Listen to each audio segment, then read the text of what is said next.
Chapitre 41. Le lendemain, jeudi 27 août, fut une date célèbre de ce voyage subterrestre. Elle ne me revient pas à l'esprit sans que l'épouvante ne fasse encore battre mon cœur.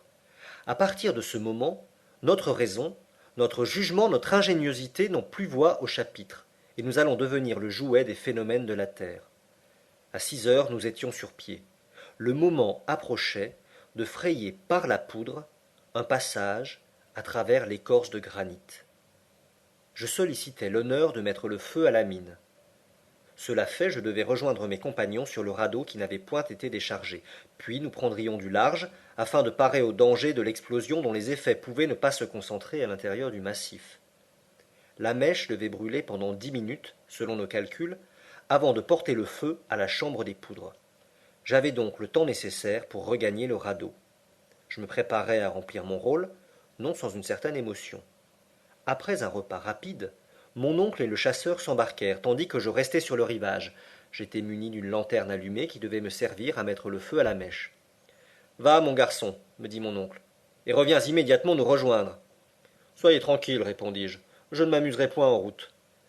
Aussitôt je me dirigeai vers l'orifice de la galerie, j'ouvris ma lanterne, et je saisis l'extrémité de la mèche. Le professeur tenait son chronomètre à la main. Es-tu prêt, me cria-t-il.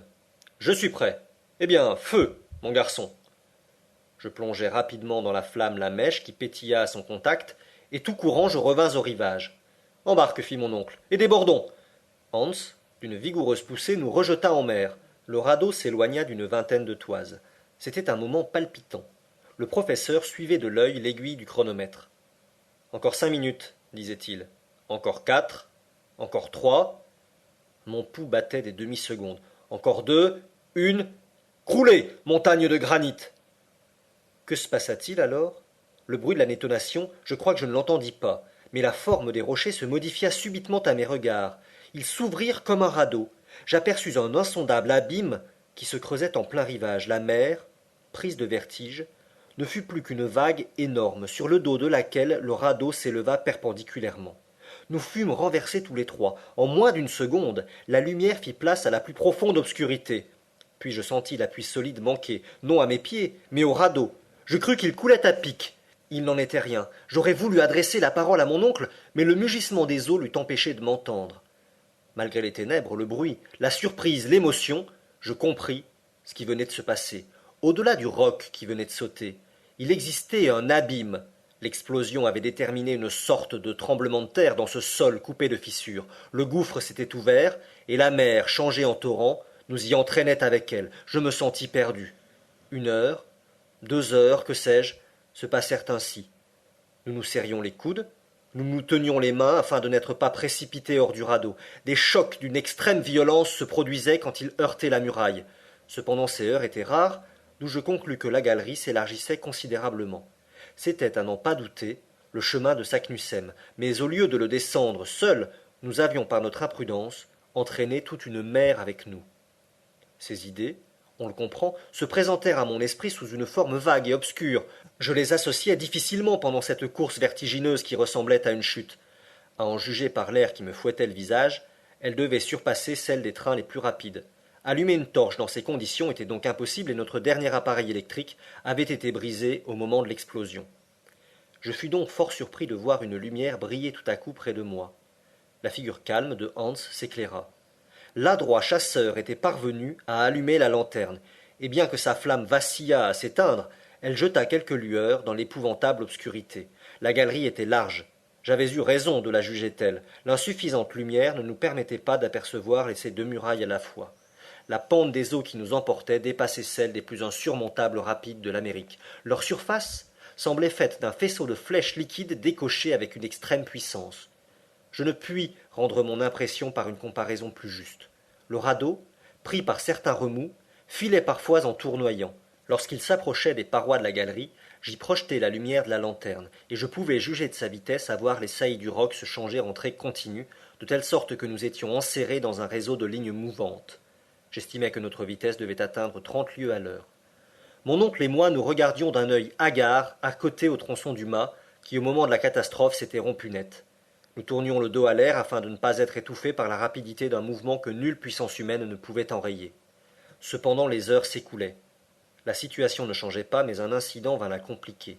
En cherchant à mettre un peu d'ordre dans la cargaison, je vis que la plus grande partie des objets embarqués avait disparu au moment de l'explosion, lorsque la mer nous assaillit si violemment. Je voulus savoir exactement à quoi m'en tenir sur nos ressources, et la lanterne à la main, je commençai mes recherches. De nos instruments, il ne restait plus que la boussole et le chronomètre. Les échelles et les cordes se réduisaient en un bout de câble enroulé autour du tronçon de mât. Pas une pioche, pas un pic, pas un marteau. Et malheur irréparable, nous n'avions de vivres que pour un jour. Je fouillai les interstices du radeau, les moindres coins formés par les poutres et la jointure des planches. Rien. Nos provisions consistaient uniquement en un morceau de viande sèche et quelques biscuits. Je regardais d'un air stupide, je ne voulais pas comprendre. Et cependant de quel danger me préoccupais-je? Quand les vivres eussent été suffisants pour des mois, pour des années, comment sortir des abîmes où nous entraînait cet irrésistible torrent? À quoi bon craindre les tortures de la faim, quand la mort s'offrait déjà sous tant d'autres formes? Mourir d'inanition, est-ce que nous en aurions le temps? Pourtant, par une inexplicable bizarrerie de l'imagination, j'oubliais le péril immédiat pour les menaces de l'avenir qui m'apparurent dans toute leur horreur. D'ailleurs, peut-être pourrions-nous échapper aux fureurs du torrent et revenir à la surface du globe. Comment? Je l'ignore. Où? Qu'importe. Une chance sur 1000 est toujours une chance, tandis que la mort par la faim ne nous laissait d'espoir dans aucune proportion, si petite qu'elle fût. La pensée me vint de tout dire à mon oncle, de lui montrer à quel dénuement nous étions réduits, et de faire l'exact calcul du temps qui nous restait à vivre. Mais j'eus le courage de me taire, je voulais lui laisser tout son sang-froid. En ce moment, la lumière de la lanterne baissa peu à peu et s'éteignit entièrement. La mèche avait brûlé jusqu'au bout. L'obscurité redevint absolue. Il ne fallait plus songer à dissiper ces impénétrables ténèbres. Il restait encore une torche, mais elle n'aurait pu se maintenir allumée. Alors, comme un enfant, je fermai les yeux pour ne pas voir toute cette obscurité.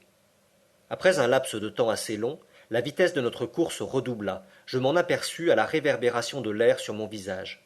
La pente des eaux devenait excessive. Je crois véritablement que nous ne glissions plus. Nous tombions. J'avais en moi l'impression d'une chute presque verticale. La main de mon oncle et celle de Hans, cramponnées à mes bras, me retenaient avec vigueur. Tout à coup, après un temps inappréciable, je ressentis comme un choc. Le radeau n'avait pas heurté un corps dur, mais il s'était subitement arrêté dans sa chute. Une trompe d'eau, une immense colonne liquide s'abattit à sa surface. Je fus suffoqué, je me noyais. Cependant cette inondation soudaine ne dura pas. En quelques secondes je me retrouvai à l'air libre que j'aspirais à pleins poumons. Mon oncle et Hans me serraient le bras à le briser, et le radeau nous portait encore tous les trois.